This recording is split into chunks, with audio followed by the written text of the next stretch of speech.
All right, man. It's been a while, but I'm back at it right here. So now I really want to deal with, guys. I really want to deal with this Wakanda forever. I really want to deal with it.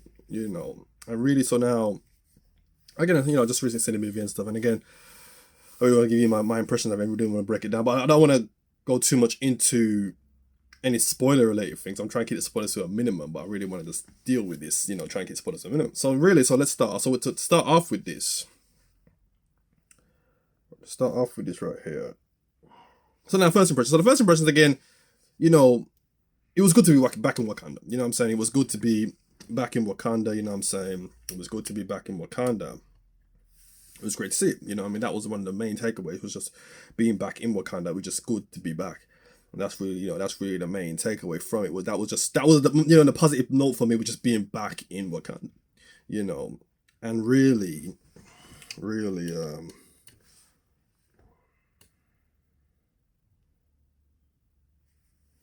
yeah. So really, again, that was the main takeaway. But also, I really noticed there was really a lot of, and I knew this from the trailers coming into it. I knew this was going to be a case. There was a lot of female empowerment in the movie. There was a lot of female empowerment.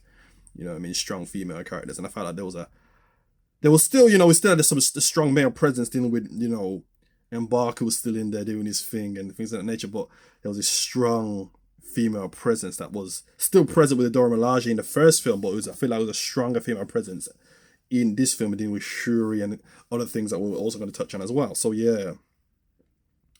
And also, even the first scene, with the United Nations, you saw that there's a strong female presence when they came in and she gave this speech, and then there was other stuff dealing with, when they were trying to break into the certain factory or whatever, then they brought them in, and that was definitely an empowering scene, and definitely a powerful scene. So that's really, again, the main takeaways for me, the positive aspects. Now I really want to deal with aspects that I felt were a bit, for me, I just, found out there were a bit weaker areas, but also some flaws and things of that nature. So the first being, I felt as if Wakanda in this movie kind of felt very underpowered. It felt very underpowered in this movie. You know what I mean? With Neymar, but I understand they had to do that, to give Neymar an aspect to even come in. So for Neymar to even come in and do his thing, they had to be a level of, they had to have his way in. But I felt like it was underpowered in the whole movie. There was definitely, it was definitely underpowered in the movie. But you mean with technology, how Neymar was able to come through undetected the first time, but yet there was no detection for him. But yet the United States have the sonar and all that underneath the sea, but then the Wakanda, they're not dealing with that also. That was a bit weird that they're not dealing with that, but then you know what I mean. So that was a bit weird. I mean, so I felt like underpowered, and also I felt as if, as well, it almost felt like they gave it to us in 2018. They gave it us, but then they had to take it away through the name of the destruction. You saw some of the destructive scenes. They had to take it away. So they gave it to us, then they had to take it away, and that's what I felt like was happening. But then they cleaned it up towards the end. But still, that's what it felt like to me during the film. I didn't even necessarily like that part. They had to take it away. You see. Now I want to deal with again, really, the conflicts in the script. I felt like there was a conflict in the script regarding when there was a scene when they first came in contact with the American girl, and there was a conflict in the script, and obviously, it said in the credits there was Ryan Coogler was the director. He did the story, the writer, and there was another co-writer. But I felt that there was a conflict, even though it was a co-writer, there was a conflict in the script. And one of the conflicts in the script was the fact that with the American girl now, but she built this vibranium detector or whatever, and then basically she took her back to her base of operations, this little warehouse or whatever, and she said she keeps her documentation on this laptop. And Okoye was like, "Well, you keep this laptop in your warehouse unattended?" And she was like, "Well, there's an encryption on the laptop." And then they made a reference. Well, what happens when you get locked at your own laptop? And she's like, she had to build a quantum computer just to decrypt and decode and get back into a laptop. Now that was obviously, when you're dealing with quantum computing, we don't spend too much time here, but when you're dealing with quantum computing, again, that's what it can do, because again, optimization is able to, solve or look at all the possible solutions and go through all the solutions all at the same time. So it's able to decrypt, cryptography, and that's what they're doing now is they want to future-proof technology today for the quantum computers of tomorrow. So they want to create cryptography today that's quantum-proof now. Instead of, because if a quantum computer came in the future, it could decrypt all those encryptions. So really, they want to future-proof the technology today. But the reason why I felt like that, putting that in there was a conflict in the script because, again, Wakanda, the sophisticated technologically advanced Wakanda. This woman was able to build a quantum computer on American soil, right? But then in Wakanda, they're not dealing with the quantum computation. And a lot of people might think, well, that don't make sense. What do you mean? No, because again, in the first scene now, we see Shuri playing around with these white bulbs or whatever, these white bulbs, dealing with the DNA structure. And then she's saying to the AI, what is the confidence rate? What is the confidence rate? But when you did, that's not quantum computing. Because when you're dealing with quantum computing, it's not what is the confidence rate, what is the confidence rate. You're not waiting around what is the confidence rate, what is the confidence rate. When you deal with quantum computing, and again, I touch, and the reason why I deal with it so much, I touch on it even in my book. When you deal with quantum computing, it's not what is the confidence rate. You give it a task, you give it the materials, and it's done in an instant, guys. It's done in minutes, in seconds, depending on how good the sample is. It's done in seconds. That's the power of the quantum computation optimization. It's able to solve the problem in seconds, in minutes. So what is the confidence rate? That's garbage.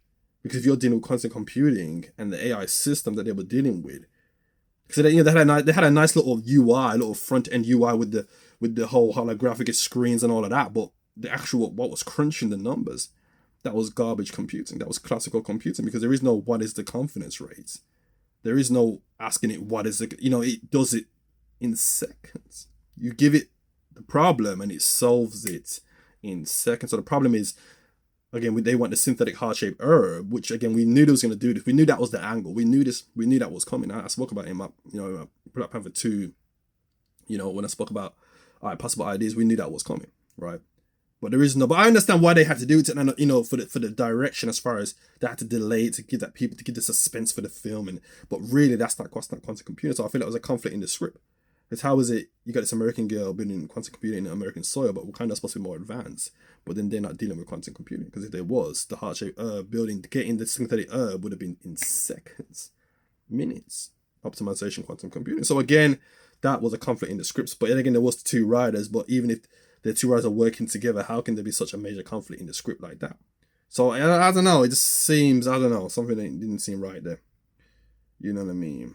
So now I really want to touch on now my main issue with the film and how it relates to my book. I'm going to show you my book as well. The main issue with the film, really, my main issue was the death. Now, the death concept to me was my main issue because, it was to show the death, obviously, we're not going to go too much into the other stuff, but to show the death as far as, the first, obviously, T'Challa, it was about T'Challa, but what they did was they kind of wove the death of T'Challa with the actual real-life death of Chadwick. They wove that into the film. And they really wove that real life death of him into the actual film. And they really wove that in. And they put in there, undisclosed illness and all that. But again, my whole issue is the whole concept of death. Now, if we're, based on what that film is really dealing with and its roots in other things, that's really garbage. Because you can't, and that was really the sort of undertone. It's the advanced, sophisticated civilization, but then they're so advanced, but then death still plagues them. In that they're still, they're still in fear, or they're still subject to that formidable foe.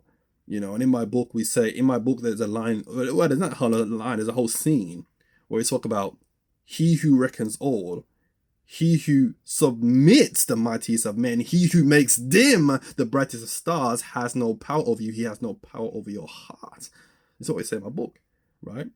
Because again, it's the conquering of that formidable foe. So that whole death aspect that they showed in the film, that was really garbage. Because based on the origins of that and based on the roots, they defeated even that. And that was the missing link. And that's why, really, this right here, what I hold in my hands, this is really part two.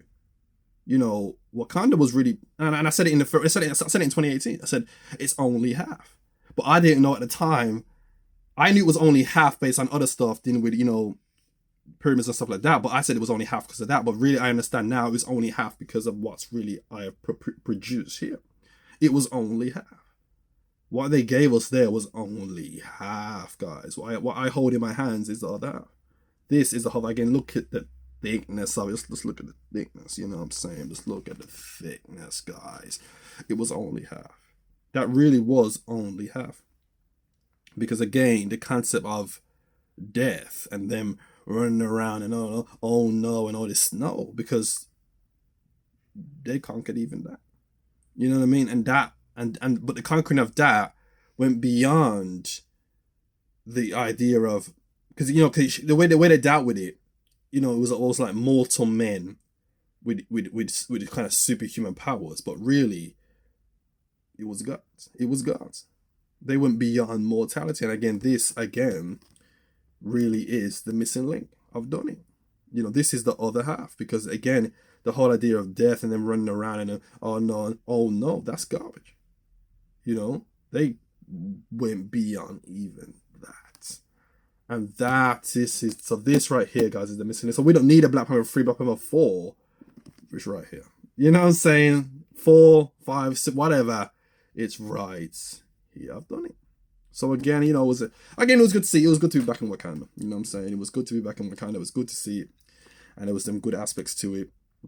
And also I like the fact that, you know, again, I have to check the comic book to see if that's really, because with Neymar, again, it was the vibranium in the bloodstream. Again, we spoke about this in the Black Panther 2 and what they could use. So I have to check the comic book to see if that's also in the comics, you know, the vibranium in the bloodstream, to see if they really use my idea for that. But again, there's so much. This right here, this is not just a book, this is really a resume.